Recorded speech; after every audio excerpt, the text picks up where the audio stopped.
Hi guys, it's your girl Hectoria and I'm back again with another video.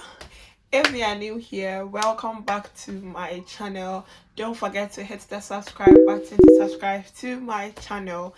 If you're a returning subscriber, thank you so much for stopping by once again. Don't forget to give this video a thumbs up.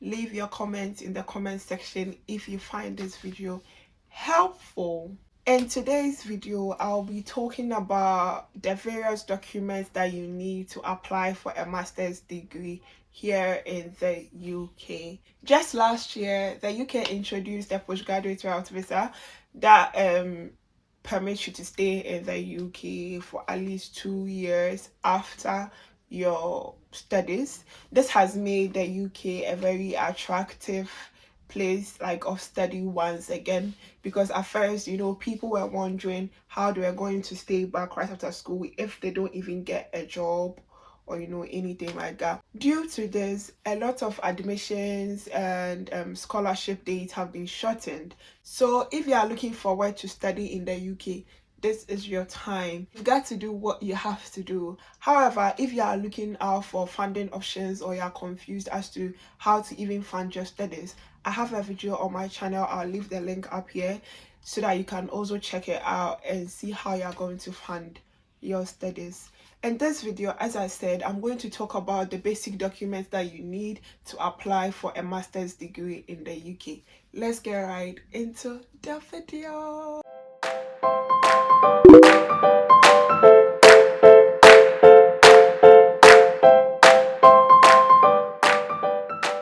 The first document I would like to talk about is the international passport or your international passport. You need this at the beginning of your application and then even after you have been granted admission. In your beginning of your application, you need it as a form of identification, that is as a proof that you're an international student wherever you are coming from, whether it's Ghana, Nigeria, or Ivory Coast, any other African country or any other international region. And you would also need it for your CAS. So CAS is a confirmation of acceptance of studies. So when you are granted an offer here, they'll give you that CAS number and you need your passport for that to apply for your visa. So a passport is very, very important. You cannot say that you want to study abroad or you want to study in the UK when you don't even have a passport. Getting a passport takes a considerable amount of time, so you need to consider that and then apply for a passport if you don't have one. As I said, you will need your passport as a form of identification and for your CAS processing. Form of identification, I forgot to say this, sometimes you have scholarships that are based on merit, like you don't have to apply for it. So probably you have to come from a specific country to be eligible for that scholarship. So sometimes your passport is a form of identification for the office or for the admission team to know that, okay, you're coming from this country, so then they will give you that kind of scholarship. The second document I want to talk about is your transcript and your certificate from your first degree. Some schools would actually ask you for your transcript for probably high school, like senior high school, WASI, but some will just take that from your first degree. So you need to get your transcript. Your transcript is going to give them a fair idea about your grade. So your academic achievement from level 100 to level 400, and then your certificate is also a proof that you have actually completed your first degree. And I know that in Ghana, it actually also takes a while before you get your official transcript and your certificate as well. If you have an intention to study here, do apply for these stuff earlier. I would say that try and get all these documents intact. Whether you're applying yourself or you're applying through an agent, just try and get these documents intact so that whenever you have to upload them, you just, no stress, just upload them. As I said, your certificate is actually a proof that you have you've completed your first degree. So that will tell them whether you have a first class, an upper, a lower, that's like a 2-1, or like a first or a 2-2. That will give the admission team a fair idea about a fair idea of your academic qualifications and your abilities academically. Number 3 is your personal statement. Your personal statement is a true reflection of you. It's like your mirror.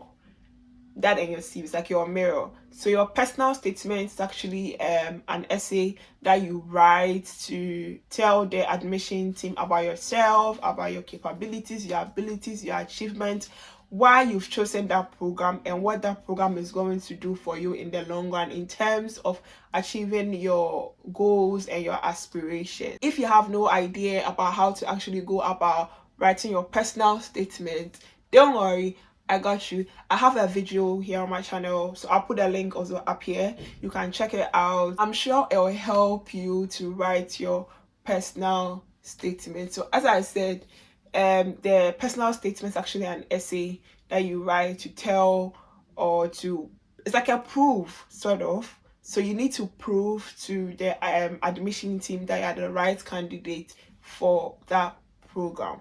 One more thing, let's say you are changing fields. So let's say you did math and now you want to do a master's degree in accounting.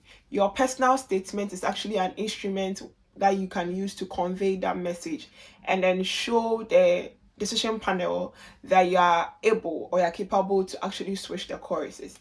But mind you, you shouldn't be taking or shouldn't be switching extremely. So for example, you cannot do human resource management like undergrad and say you want to do public health, or you want to do health related courses. Like, these are too vast, like they are really different, which I'm sure that they might not be able to consider you, unless of course you're taking like other health courses that can supplement it. But aside that, you cannot really take that switch. So your personal statement can be an instrument that you use to tell the admission team your abilities, your capabilities, and then how the program is the right fit for you. Number 4 is your references. The school needs like people to vouch for you, for you in terms of your academic abilities and probably your behavior, your attitudes. Some schools will specify that they need probably 1 academic reference and 1 professional reference.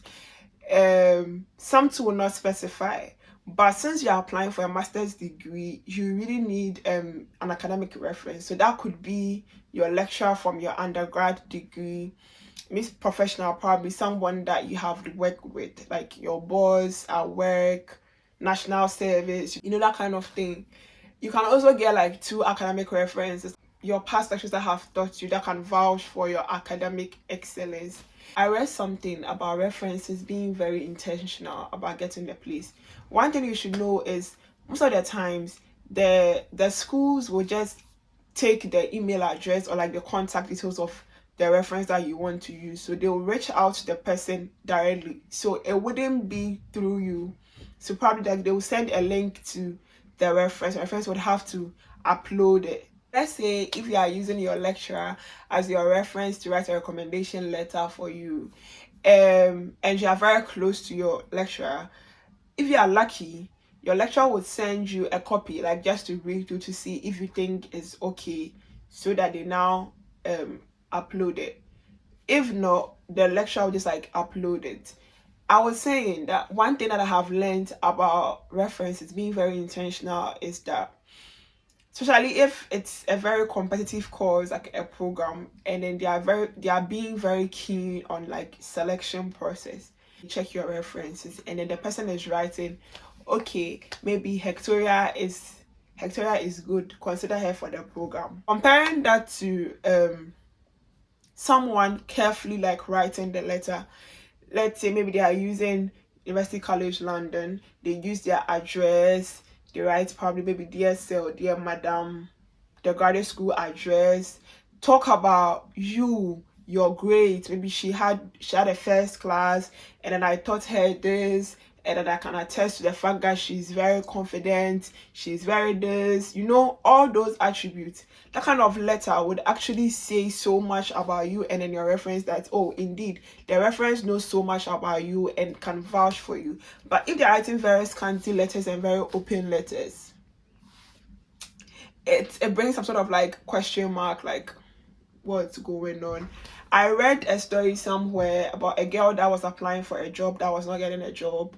And normally when you apply for a job, you are supposed to add like references like under your CV, so like the company reaches out to the reference. Apparently the reference was like saying really like bad things about like the girl. So that was the reason why the person was not being picked. Meanwhile, all this while, everything I was saying, like, it wasn't really true. So references can actually play a very vital role in your application process. Sometimes when you are very lucky and then your lecturers are very busy, they could give you an open letter and then give you the opportunity to just be switching the address so that you can use it for a lot of applications. The next document I want to talk about is proof of English language. Proof of English language. The fact that you speak English so well, or you think that you speak English so well, does not mean that the prospective graduate school believes that you speak English so well. So one thing, your degree will be offered in English language, as they are going to use English language to teach you. So the school expects that you show them that you can read, speak, understand, like express yourself, communicate in English language. How is this done? Some schools will require that you write a TOEFL exam, you write the IELTS exam. I had to take my time to pronounce this word. Some people say IELTS exam. Some will require you to write the Cambridge test.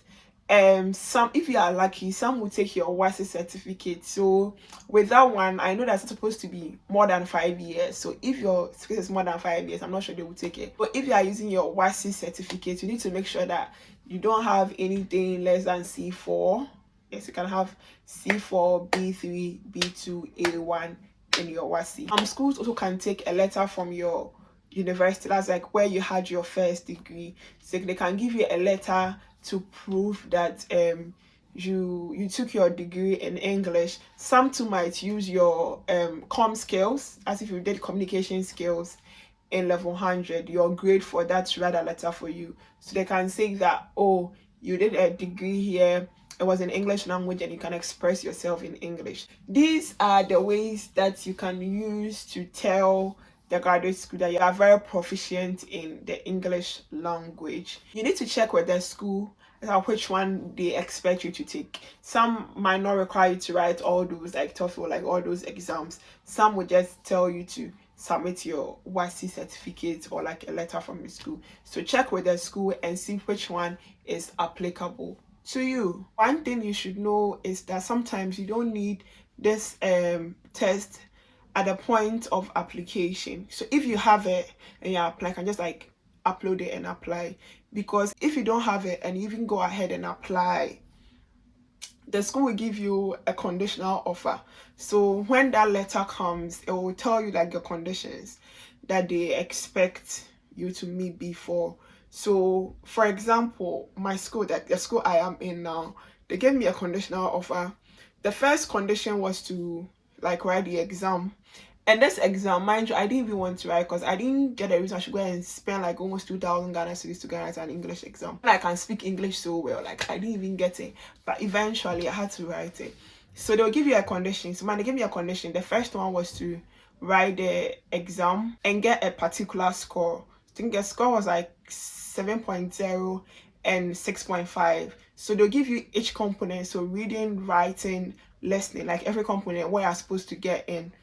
And the second condition was to pay like half of your fees. Like that's not even relatable right now. So as I said, every school would have a particular score that they expect you to get before they can give you an unconditional offer. You need to take that into consideration before applying. The last but not the least is your CV.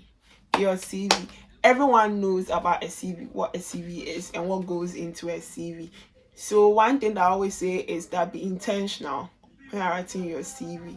Try and put more focus on, your academic achievements, what you've done, if you've done any research, your undergrad research. So just like your personal statement, your CV is also a mirror that is trying to portray the kind of person you are, like who you are. So whether your professional achievements, academic achievements, you try and cover all those ones in your CV and convince the team that, like the admission team or the panel, that you're the right candidates or you're the right fit or the perfect fit for that program. One more thing I want to talk about, it's not really like a document, but it's like a requirement, sort of, the application fee. Application fee. Well, this has prevented a lot of people, even me myself, from applying to some schools. So just like when you are in Ghana, they expect you to buy some forms, like they say you're buying forms to fill to go to uni. The same way when you're applying, you pay some sort of application fee. So that fee is respective to the school. So every school has an amount that they pay. So you can either pay £50, £70, £80, whatever amount that they expect you to pay. After uploading all your documents, then you pay this money and then your application is done. So these are the documents that I want to talk about today. First is your passport. That's served as a form of identification. Second, your transcript, your certificate. Third, personal statement. 4 is your references, your recommendation letters. 5 is your proof of English proficiency. 6 is your CV. And the last, which I said is not a document, is your application fee. So these are the documents that you need when you want to apply for a master's degree in the UK. However, there are some health courses that would expect that you would have some professional qualifications, or some business or financial courses that would require that you have some professional certificates. So you check with the school and then you get to know the kind of documents that you need to apply. Thank you guys for watching this video. I hope you find it very helpful. Like this video, if you comment in the comment section, share this video as well, and don't forget to subscribe to my channel. I'll see you guys on another video. Bye.